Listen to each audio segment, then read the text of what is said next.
learn from Pakistan. We should learn from Pakistan how to develop our air force, how to develop our forces. The United Nations have given the right for the Jewish to build their state. How the people of Gaza are training their women. It is Palestine. It's not Hamas. It's not Gaza. It is Palestine. It is Masjid al-Aqsa. It's not Palestine. They have already, bombarded Syria, Lebanon, Yemen, Tunisia, and of course Gaza. Unfortunately, the Muslim countries were only on the diplomatic front now. We have the Saudi Arabia, we have the UAE, we have Oman, Qatar. These countries are now under the threat of whom? With the Israelis.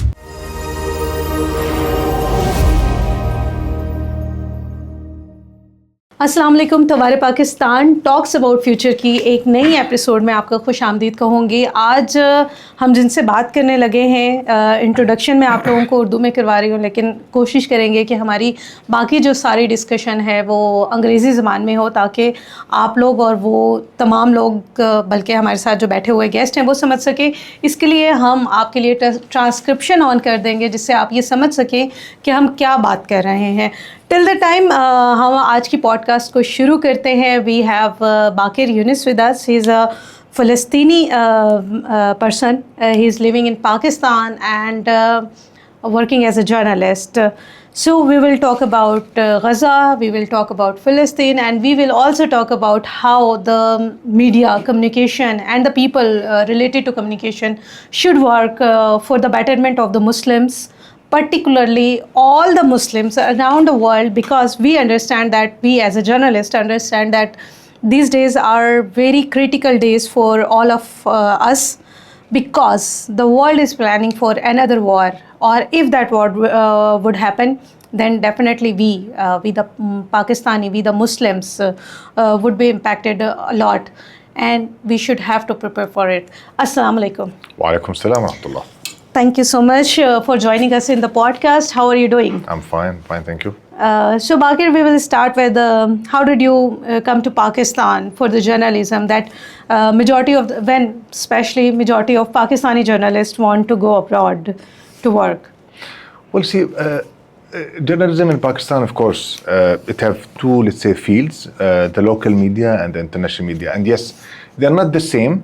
The interest is totally different, because what I have seen, the local media, I don't want to criticize them, but yes, there's a lot of different interests they have developed, and it's more like a business-oriented approach. Yes, and it goes more to entertainment. It is lacking still, or they're not very much interested in awareness, I would say, or educating the people. So, which is something a bit different from the international media, because what we look, Pakistan actually is a very rich country. Oh. It's rich in politics. It is rich in its culture. It is rich in many things, in the products they produce, in the way they live. And that's what actually most of the international media would really like to see. I mean, we are looking in one of the biggest Muslim countries, one of the most important Muslim countries as well. Pakistan role is very important, mostly in the international politics, and yes, also in the region itself.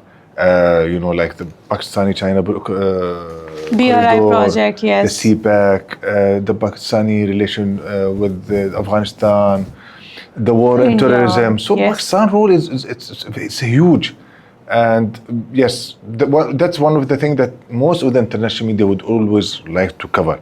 And it's not only the fight between this political party and that political party, which is actually very narrow approach, I would say. I always think that the Pakistan create its own place in every war, every aspect of the global trades. Whatever is happening, we jump somehow into that. Either it's a war, either it's a business, either it's a alliance that is developing. We make our own position because of perhaps the Pakistan geography is very... That's what I'm saying. So the geography, also the political, you can say, atmosphere, and the role that Pakistan can play. Because see, it's not a small country, as I say. It's also a nuclear weapon. A country it's the only Muslim country who's actually with a nuclear power, developed yes, its nuclear power. And I would say Pakistan, one of the most important places that the Muslims, would always look for. Now, especially if you're talking about Gaza and the situation in Palestine. So yes, most of the Palestinians, most of them keep calling, and maybe you have seen this on some they're calling the Pakistanis, the Pakistani army, because yes, who will protect them? Now as we have seen currently, I will not say the only, but yes, it's almost the only standing army now, and who have the power to protect is the Pakistani army. Okay, so as we have already jumped somehow Pakistan and Palestine related discussion, how do you see that Pakistan and KSA's military component that we recently signed, the strategic importance for you?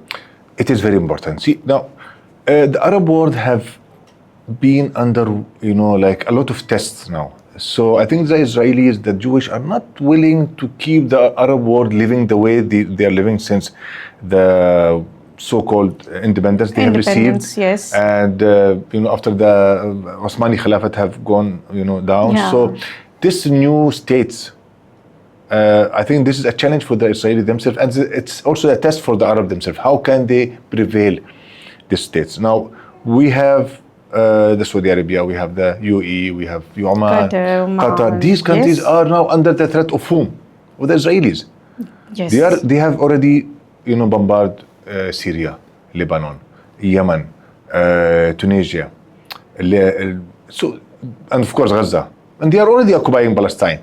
So they can attack any other country because they have a green light from the international community, and they have a green light from America, and they have a green light from also United Nations, because the United Nations are not stopping them, from the NATO as well, nobody's stopping them. So I think, yes, Pakistani-Saudi Arabia deal is very important. Otherwise, Saudi Arabia will be in danger. So is it, so I can imagine that Saudi Arabia is in danger, but would that, this partnership would only impact for the Khana Kaaba or the rest of the place as well? Well, it's supposed to be for the rest of the place as well, but that's what Pakistan would decide, of course. The Pakistani army would decide, and that's what the Pakistani leadership would decide.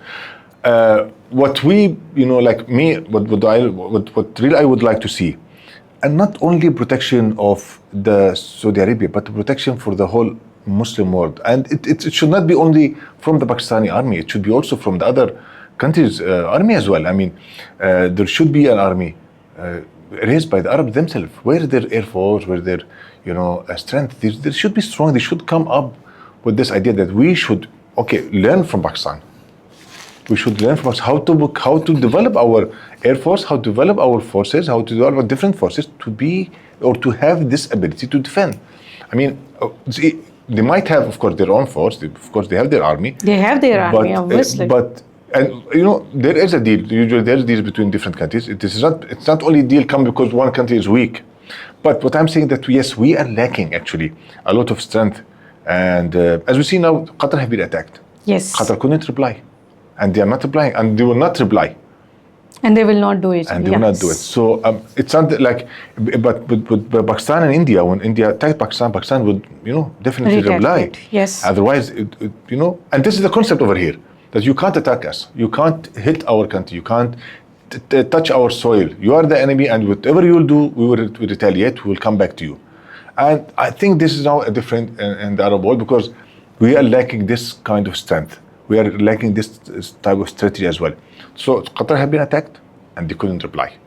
What if Saudi Arabia attacked as well? Could attack. So what they will do?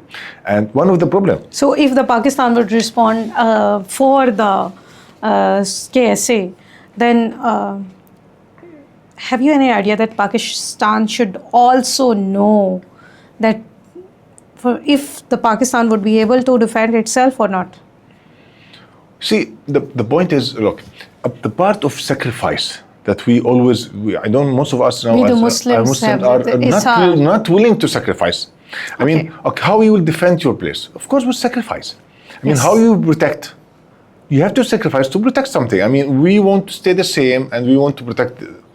It's not going to happen. And we call, if you call other countries to protect us, this means what you are sacrificing money, maybe but you at the same time you are actually losing your sovereignty in your country. Yeah. So you have to defend. That's why we have our soldiers, that we have our forces. This is the main role of them, to sacrifice themselves for our sovereignty and for our safety. And that's why we salute them. That's why we protect, we respect them. That's why they are here actually. So this is, a relation between us and our safeguards, our army, and this how we should look forward. In the Arab world, is still lacking this kind of strategy. Yeah.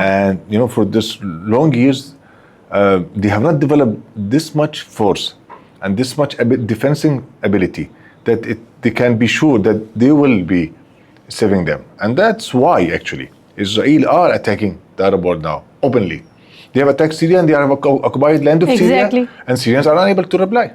Because previously the Muslim countries were against the Syria's operation, and we were not replying to anyone that this is happening. Similarly, now when the Gaza and the Palestine was striking, unfortunately, the Muslim countries were only on the diplomatic front. Nowadays, we are seeing it on United Nations General Assembly's meetings as well, that everyone is condemning, but nobody is acting. So until we will not act as a Muslim, as a brother, as a one unit, we will not be able to defend any of the land of us. And there's very same thing in speaking about the United Nations General Assembly. The United Nations actually was the first organization that they give recognition for Israel. Yes. And they are the people who actually have allowed the Jewish to establish a state on the occupied land of Palestine.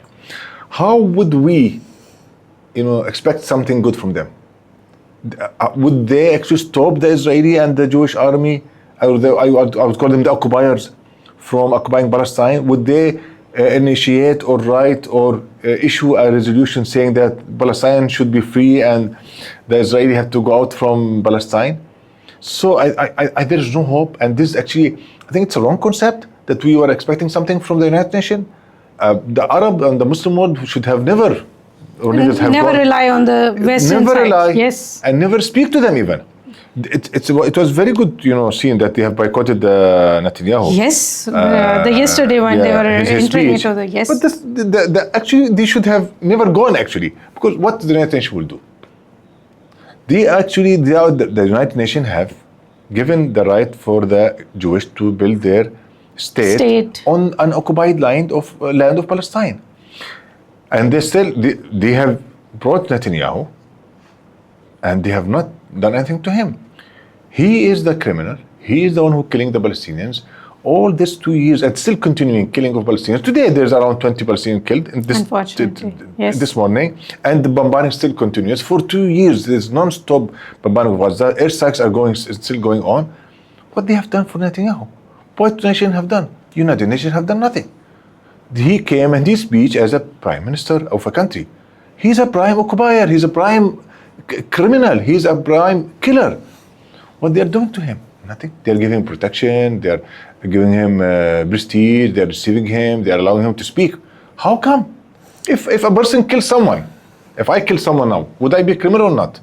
Obviously. I would be a criminal. Yes. So if he kills this much openly, isn't he a criminal? Then why he is not criminal? The world should know that if any Muslim killed to someone, if they are the terrorists, then when the Israel killed Muslims, they are also the terrorists. And this is very open and clear stance that one should say that this. If the rules are placed, then rules are same for everyone, either Muslim, either Jewish, either anyone of Hindu, any other religion. So how do you see when we say is that the KSAs, the United Nations is not supporting Muslims? We have another organization for all of us as a Muslim state, that is OIC. How do you see that impact of the OIC for the Muslims and working together, or majority of the elites of the Muslim countries are just onto the business, trade and oil, or something else? I haven't seen any. I don't know if you can provide for me any data shows achievements of OIC. I think there's so why none. we are unable, we as a Muslim, I'm not talking about Pakistani, Palestini, we just as a Muslim, why we are so far not able to make OIC as a functional body for the Muslims to protect the right of Muslim, to defend the Muslims, to work for the Muslim. Why? See, we are actually have a lot of contradictions in our own, self. We say that yes, we are Muslim, but at the same time we say we're refusing Islam. Yes. Allah subhanahu wa ta'ala have asked us to fight the enemies and to fight the mushrikeen and to fight the kafirin and to fight the non-Muslims who actually especially, the Quran says it, especially who actually occupy or attack the Muslims. Okay. Fine. Is it happening? It's not happening. We are actually now blaming Hamas. Why you have started 7 October? What? They are already occupied. They are already under siege since 17 years. Who are ever? I haven't seen any Arab or Muslim leader looking for the Palestinians or trying even to free them from the Israeli occupation. Exactly. No. And whenever somebody arrays that he's an occupier, I want him to go out from my house, I want him to go out from my land. Oh, they fight him. Why you are saying this? I mean, see, we are actually have a lot of contradictory. Hamas, what they have done? Okay. Now everybody is saying, oh, Hamas, oh, they are bad. They have done 7 October. They have tears. They have started. And they are forgetting that Palestine, all of it are occupied. They were taking their own place back. And they forgot that the Masjid al-Aqsa, the first Qibla of Muslims, the place where Muhammad sallallahu alaihi wasallam and all the Prophet prayed together, are under occupation of the Jewish. We are all forgetting this. And we're saying, why Hamas? Hamas? It is Palestine, it's not Hamas. It's not Gaza, it is Palestine. It is Masjid al-Aqsa, it's not Palestine. Where are we? We are still sleeping, we're not aware of what's happening. We are not aware, we're not awakened yet. Maybe one of the most important things of the 7th of October that yes, now we can speak about it. Because people were never giving any interest to Palestine. Yeah. People have totally forgotten that Masjid al-Aqsa is under occupation. And not under a normal occupation even. It's under the Jewish occupation, who call themselves the Israelis. And they are saying, oh, we are actually the son of Israel. We're the son of Yaqub. We belong to this area, which is totally fake. How come you are the son of Yaqub? The Prophet Yaqub. How come you are the son of Israel? You are not. You are a Jewish. Came from Poland, came from Ukraine, came from US. And yes, this is my country. This is my place. See? We are not aware. We are Muslim. Have totally lost our yes. directions. We are moving in a different way. Now, is our problem as a Muslim? Is the problem we are facing is trade? Is the problem we are facing is economy? We are facing the main problem: sovereignty. We are lacking sovereignty. We are having American space in most of. American bases in most of our bases. American bases in most of our Muslim countries, like the Kuwait. Kuwait, support Qatar, other countries. Exactly. Why? Kuwait says that it could not defend itself, so they provided every strategic assets to the United Nations, to the USA, to do whatever they want to do. And we have the same, and we have the same in Qatar, which actually have never defended them. And the Israeli attack. The airstrikes that attacked Hamas inside Qatar, the American supported Israel, did not support Qatar. Yeah. Look at this. Look at the way we are living in. So this kind of contradictory, this kind of non-awareness, this kind of sleeping and not caring, and not building the future, not building for our coming. What would the coming generation will do? Yeah. What would this see? See a land having no sovereignty. We have no sovereignty yet. Now, the Israelis have closed the border with Jordan. And they have a lot of issue with Jordan. Exactly. Why? Who can tell them no? Okay, we know that the Hashemi family, okay, which actually the king of Jordan, he's from the house. Yes. They have the right officially on Masjid al-Aqsa, but they are not taking this. Why? Because they can't. Because you have no sovereignty. You have no power. Because the Israeli will kill you. The Jewish will kill you. So the killing they are doing. And against that, we are saying, oh, we want to have peace. We want to talk. We want to negotiate. The Israel never says that we want to negotiate. To negotiate with whom? They are superior to us. They believe that I am superior. Who are you to speak to me? And so far, we have almost 2 years of this war, more than 2 years. And this war, they never said that we will sit on a table, we will discuss with the Hamas, we will discuss with the Gaza, we will discuss with the people of Palestine that how to end this war. And they are killing our innocent kids. Exactly. And we as a Muslims still not ready to defend our kids for themselves. We are, whenever I saw and I read any content regarding the Israel, I read that they train their kids, they train their pregnant women. True. We Muslims are unfortunately not even talking to that how we should train our kids, that what would be the future of our kids. We just have one thing in our mind, that the Muslim force should be doubled and we have to bring a lot of kids in the world. Our kids are not for anything if we are just bringing them here into the world without training them. They are fighting for their survivals. They do not have jobs. They do not have the skills. They do not have the mindset. They are not trained to do anything good for the country, for their world, the land we are living. So until we, the Muslims, we are not training our kids, how would we be able to defend our sovereignty? Sovereignty is the second last stage, I think, when you are so much independent, when you have so much power, economy. We don't have anything. How do you say that our women are training our kids? Well, see, if I compare them with the Jewish, yes, there's a huge difference. Now look. You have seen them by your eyes, that how they are training and how we are training.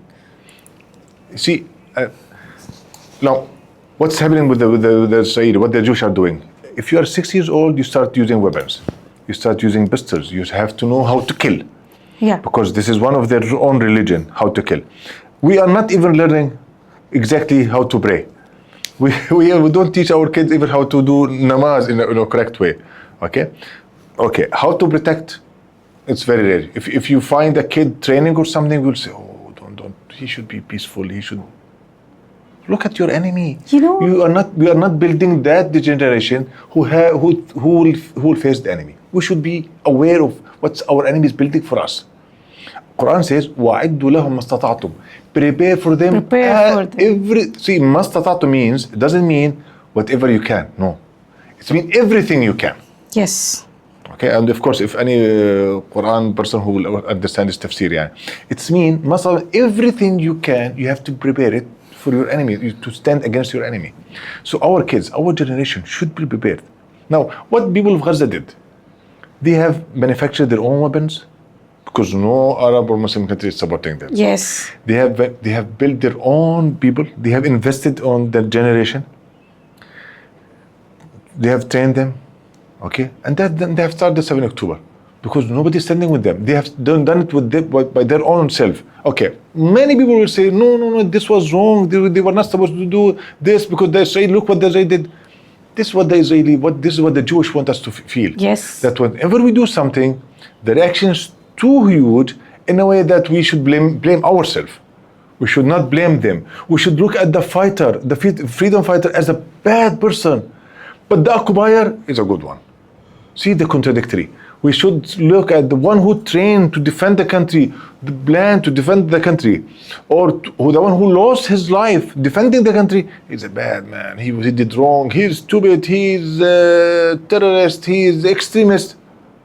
But the enemy, who's attacking, who's occupying, okay, he's fine.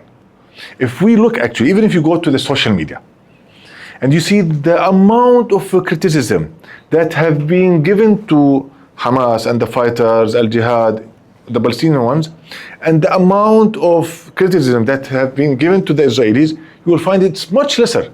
Exactly. Nobody is criticizing the Israelis. Nobody is criticizing Netanyahu as much as people who are criticizing Hamas and Al-Jihad and those Palestinian people who actually started 7 October. And the strange thing, more strangely, that this criticism, it's not coming from the European, or it's more coming from the Muslim Ummah. Exactly. The Muslim nation, the Muslim countries, the Arabs. You don't want anybody to defend yourself. You don't want anybody to even revenge for what they have done. They are occupying Palestine since 1914. They have occupying Palestine. They have occupying and destroying Masjid Al-Aqsa since long time. Where are we? So, do you believe that that what we call in Urdu Taboob Sakina, and they want to get back the holy things of Prophet Musa? So, is it there any reality of that? If there is a reality of this, if there is a reality, this is something belongs to Bani Israel. Now let's go to this concept. Those Jewish have claimed that we are the sons of Israel alayhi salam. Israel was a prophet, and he's mentioned in the Quran. Israel and Yaqub, it's two names of the same person. Yes. Okay, Nabi Allah subhanahu wa ta'ala, Nabi Allah Yaqub alayhi salam. Hazrat Yaqub alayhi salam. Hazrat Yaqub alayhi salam. So, claiming that those Jewish, when they claim that we are the sons of Yaqub, okay, so and we belong to the superior prophet, and we should go back to this place. This is totally a false claim. How can prove it? How can they prove it? They can't. Can they do it through DNA? Do they have DNA of Musa? Do they have DNA of Yaqub? Can they do this? No, you don't have DNA. How can you say that you are the son of Israel? This is totally fake. It's not beyond their imagination. They can bring a DNA of anyone and say that we are the DNAs of that. So they have found the body of Musa now. They found the body of Israel. The technologies they are using, unfortunately, all the Muslims are lacking it. The technologies. No. This is not going to happen. This is not going to happen. This is just, I'm giving you, I'm assuming something that is unrealistic. Yeah. So saying that, and giving this to the Israelis that you are the son of Yaqub and you are the Taboob Sakina. This is not something belong. Quran said. So we Muslim, we believe what Allah subhanahu wa ta'ala said. Exactly. Yes. Quran said in Surah Al-Baqarah, تلك أمة قد خلت لها ما كسبت ولكم ما كسبتم. That ummah, Ummat Yaqub, Ummat Musa, Ummat Sulaiman, Dawood, Ishaq, Yaqub, this all Bani Israel ummah been finished and vanished. All what is related to this ummah have been done, closed. This chapter is closed. We are ummat of whom? We are ummat Muhammad alayhi salatu wasalam. So since the birth of Muhammad alayhi salatu wasalam, until now, until Yawm al-Qiyamah, Day of Judgment, we are ummat Muhammad. That chapter is finished. That's why this ayah being mentioned twice in Surah Al-Baqarah, in the first part of Quran. So we should understand. After the Muhammad sallallahu alaihi wasallam, every religion that belongs to any of the prophet, we Muslims also believe on it. So they all merge into one chapter, and that one chapter is the Muslim. Now, there is no concept, what I believe, there is no concept of any other religion like Yahud, Jewish, and Isai, Christians. When the Muhammad sallallahu alaihi wasallam comes, he comes to make all of us one unit, all the previous religion into one chapter. Besides that, we have seen in 13th century, 14th centuries, 15th centuries, the Muslims and the Christians were fighting. True. Fighting for the powers. And we keep fighting until the world has realized that now we should talk with the peace. There is no solution with the wars. And now, again, we are going to another war. That would be most likely the World War III. Do you think that? See, war comes usually when the power is in wrong hand. When the power comes to the wrong hands, the war starts. Yes. So, now the power is in the hand of Jewish. We have this war, and with the power we came before with the British and with the British colonization. They had the power. We had war. We are Muslim. We never actually fought in this way. We always wanted to spread Islam. We actually want we want to enlighten people with Islam, and this is our mission, to let them know that you came to this universe to worship Allah subhanahu wa ta'ala, That's our mission. We are not fighting. We are not telling that, okay, come, let's kill everybody who is Jewish. We are not doing this. Yes. We are asking them to leave our country. Okay? Now they have the power and they are using it wrongly. When you use your missiles, when you use your most sophisticated, advanced weapons to kill children, to kill 6 years old, to kill females, to kill innocents, to kill civilians, means that you are actually a mad person having power. And that's why we have war. 7 October was not a thing that have initiated the war. Keep in mind, 7 of October is a time where people of Palestine is trying to free their country from the occupiers. Yes. Trying to reach to Masjid Aqsa and free it from the occupiers, from the Jewish occupiers. So war will always start when there is power In a wrong hand. in the wrong hands. Yes. So we were on a discussion that how the Jewish train their kids and how the Muslims are training our kids. I have seen a video clip of Gaza that a woman taking unfortunate, I can't say it, like she was holding a baby, a dead baby in her hand and saying that I will ask God for this.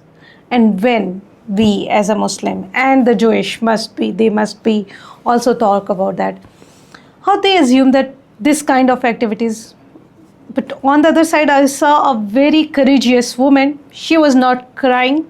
She was not telling people that I have lost everything. But she was saying, if not this, I will bring another kid into the world to defend our homeland, our sacrifices. So how the people of Gaza are training their women, their kids to defend their homeland? See, it is awareness, firstly. It is awareness and knowledge. When you understand that those Jewish are the occupiers, and when you understand that this land is the Holy Land, and this is the place where Isra and Mi'raj happened, this is the place where Prophet Muhammad came, and this is the holy place of Muslims, you will defend it. And of course, most of the Palestinians, most of the people believed in this, and this is a hard belief. It's not a belief that, have doubts. It's a 100% belief. So how would you think people who have this in their mind will act? They will act and they will react and they will live on this concept that this is the holy place and we have to live defending it. We will sacrifice for it. And they're happily doing it because they know at the end it is two things. Either that they win the war and they defend the country, or they martyr and they go to Jannah. Yes. So now, we Muslim, what we all should do together to train our next generation for the awareness regarding that this war or any war is not about the war of the lands. It is the war of killing Muslims, True. demolishing Muslims from this globe that we are having. So what we should have to do it. A time come when we were in Pakistan particularly, in I guess 2016, the Interior Minister bans the toys like the guns and other toys for the kids, that they should not be send them. They should not play with these toys. So we were stopping jihad, unfortunately, to our own mechanism for maybe to make happy United Nations or the other countries that we are not extremists, we are not into the wars, so we will not give such toys like talwars, swords, or the guns to the kids so that they should not know that these toys are to be used for the wars. How do you see that in this scenario? Where we all the Muslim countries are the treaties have been already signed treaties and the commitment with the United Nations and other organizations that we will not do this, we will not do this, we will not act as this, we will not be extremists, we will not be jihadis. So how we should have to train our kids? If we are not jihadis, we will not tell our kids how to ride the horses. We will not train our kids how to to war with the swords. So what we will do now? Now that I believe it, now the technologies have surpassed it. So if not horses, then we should train our kids as pilots. If not horses, then we should train our kids to run the tanks. So why we are looking at this, and we have small number of people who are going to a cause, and the bigger cause, you understand this, the bigger cause that we should have to be train our kids.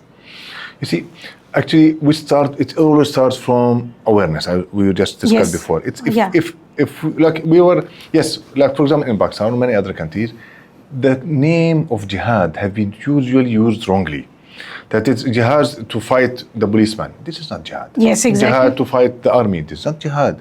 Jihad with fighting with TTP is not jihad. The real jihad is to fight the enemy, the real enemy. So now the awareness comes. Who is the enemy?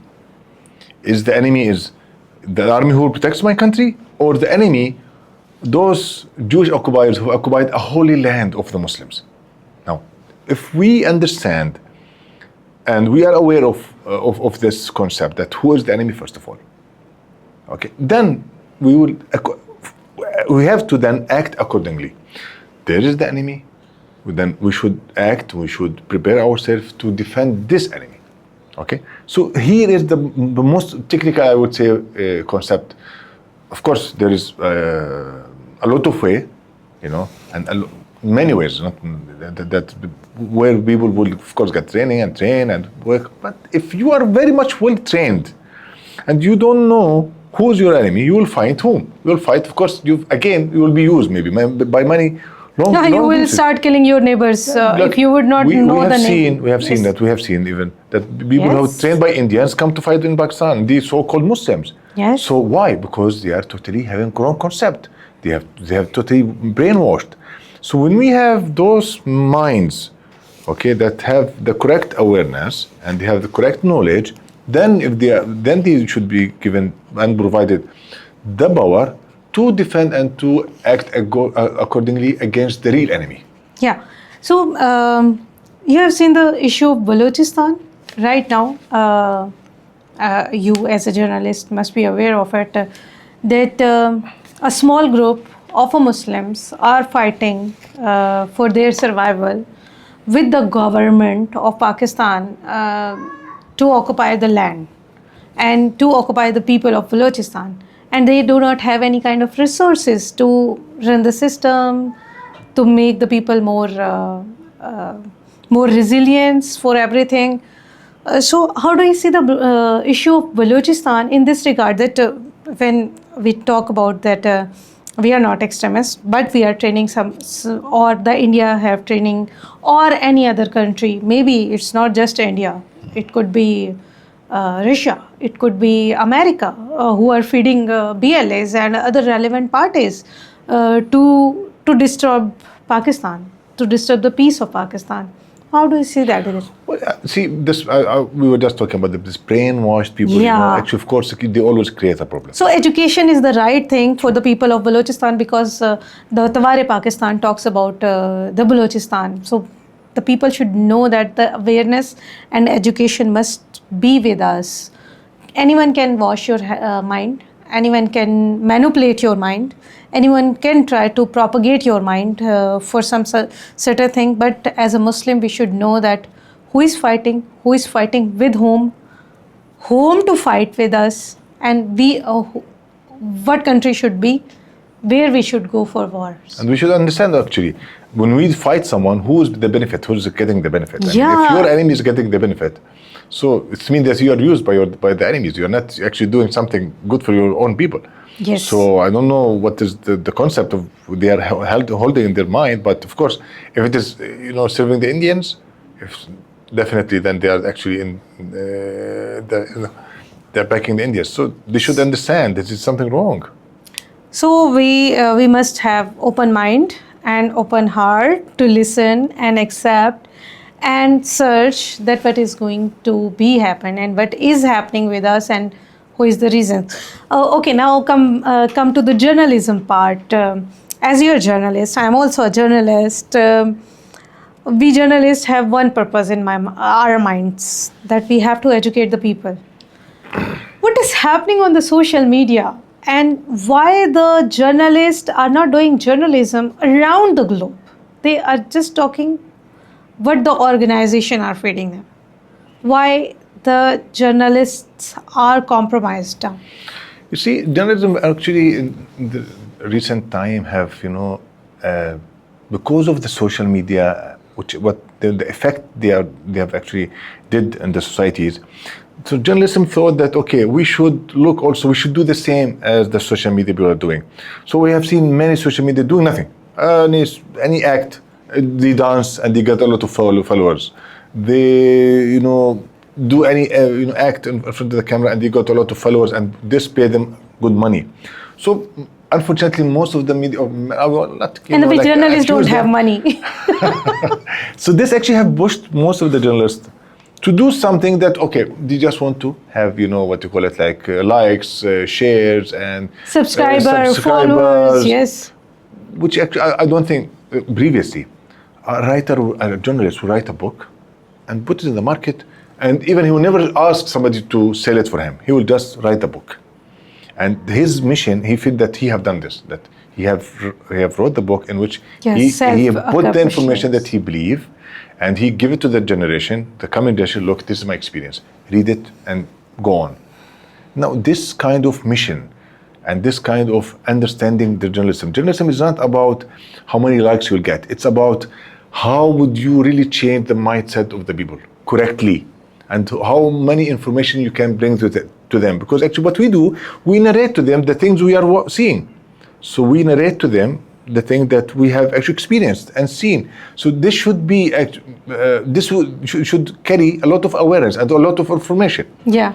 It should not only, we should not do the work that only brings for us likes and, subscribers. Yes. And that's actually, I would say, the negative impact social media did on the... When I started Taware Pakistan, I exactly know that the people says me, oh, Sophia, you are not doing this, you are not doing that thing, you will not able to get the subscriber. You are not bringing someone famous, you are bringing a Palestinian. They ask me every day that you are not bringing the famous people.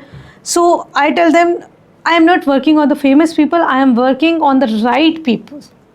So we could train our next generation that this is the face of Pakistan, this is the face of Balochistan. These people are also serving Pakistan, and we are trying to get united. We are trying to do something good for the betterment of the Muslims and our next generation. And we should have to realize that the ultimate powers that belongs to us is the training the next generation at a right way. If we are not able to do that, we will not be able to tell God on the day of judgment that we have done something for our next generation to save this land. And the land doesn't mean by Pakistan or India or Bangladesh or Nepal or Palestine. The land is mean by the earth. True. That we are living in it. And I always think, I also, sometimes I lecture students, and I always say that, media, we should understand it as a mission. The Prophet Muhammad, Allah subhanahu wa ta'ala gave him a risala, message, which he delivered.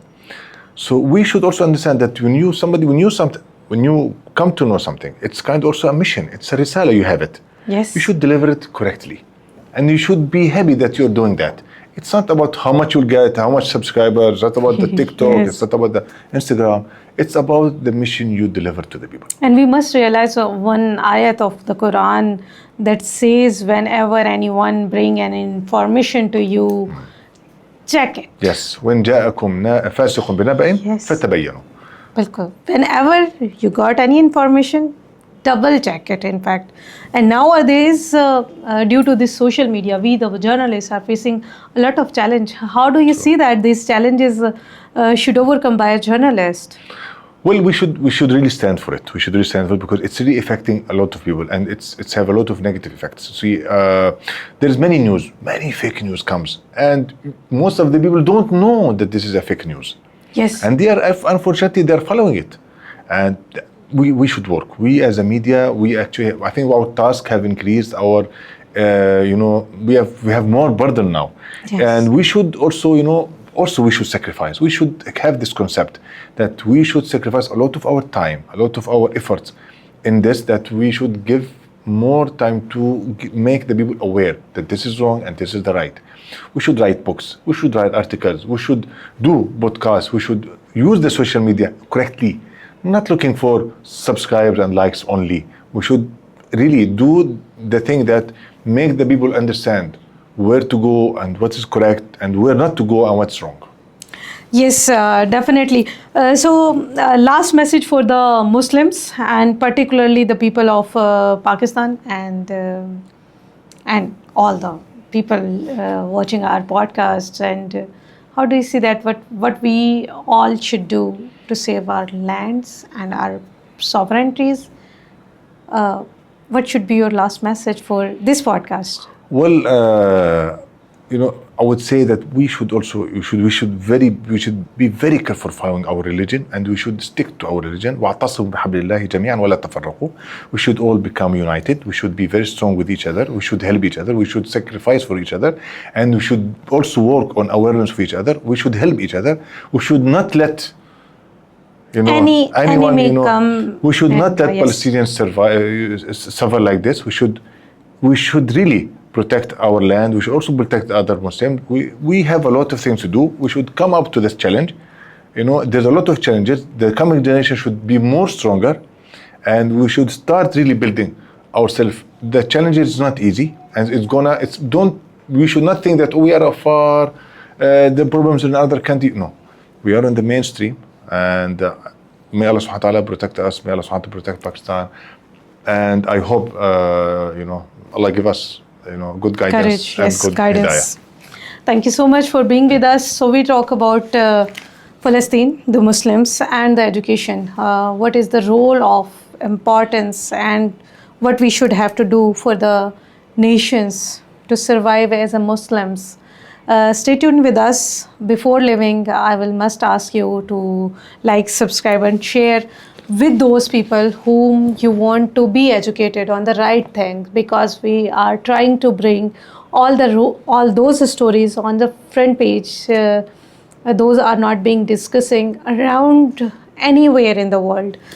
So thank you so much, आप लोग हमारे साथ रहे. हम इस podcast की translation आपके लिए साथ साथ पोस्ट करेंगे, सो दैट वो लोग जो नहीं समझ पा रहे इंग्लिश कन्वर्सेशंस को वो भी समझ पाएँ. बट मेरी ये कोशिश होगी कि हम आप तक अवेयरनेस एजुकेशंस का ये सिलसिला जारी रखें.